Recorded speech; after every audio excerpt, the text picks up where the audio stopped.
रायगडच्या मुरुड तालुक्यातील कोर्लई येथे खोल समुद्रात एक संशयास्पद बोट आढळून आली आहे। यानंतर सुरक्षा यंत्रणांची धावपळ उडाली। ही बोट पाकिस्तानी असल्याचा संशय व्यक्त केला जातोय। या बोटीतून काही व्यक्ती उतरल्याचा संशय असून पोलिसांनी रात्रीच कोम्बिंग ऑपरेशन चालू केले। रात्री ठिकठिकाणी नाकाबंदी करण्यात आली। रायगड पोलीस, तटरक्षक दल, सीमा शुल्क विभाग, शीघ्र प्रतिसाद दल, स्थानिक गुन्हे शाखा, नौदल, बॉम्ब शोधक व नाशक पथक या सर्व यंत्रणा पोहोचल्या। संशयास्पद ठिकाणी झाडाझडती सुरू करण्यात आली। कोर्लईच्या लाईट हाऊस पासून साधारण 2 नॉटिकल मैल अंतरावर ही बोट आल्याचं सांगितलं जातंय।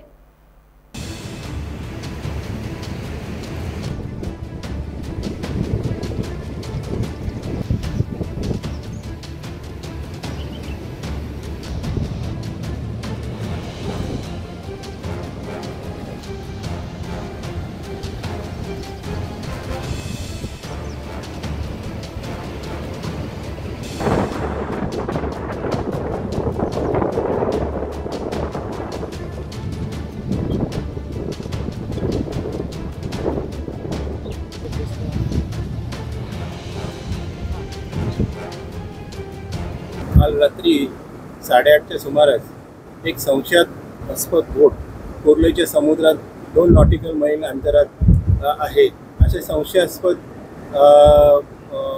बातमी पोलिसांनी सांगितली आणि तशा पद्धतीने पूर्ण कोर्लईच्या समुद्रावर नाकेबंदी लावली आणि त्यांनी ड्रोन उडवले।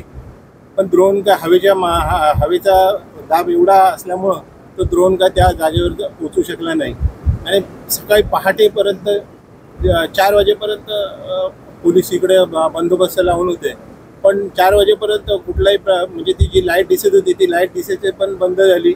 मग जर ती पोलिसांचं म्हणणं असं होतं की ती पाकिस्तानी बोट आहे आणि त्याचा नंबरसुद्धा त्यांना लोकेट झाला होता।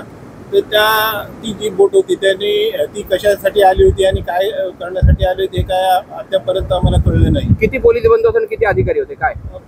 जवळजवळ एक 15 गाड्या पोलिसांच्या होत्या। मेन अधिकारी होते, स्वतः पोलीस अधीक्षक रायगड ते स्वतः हजर होते।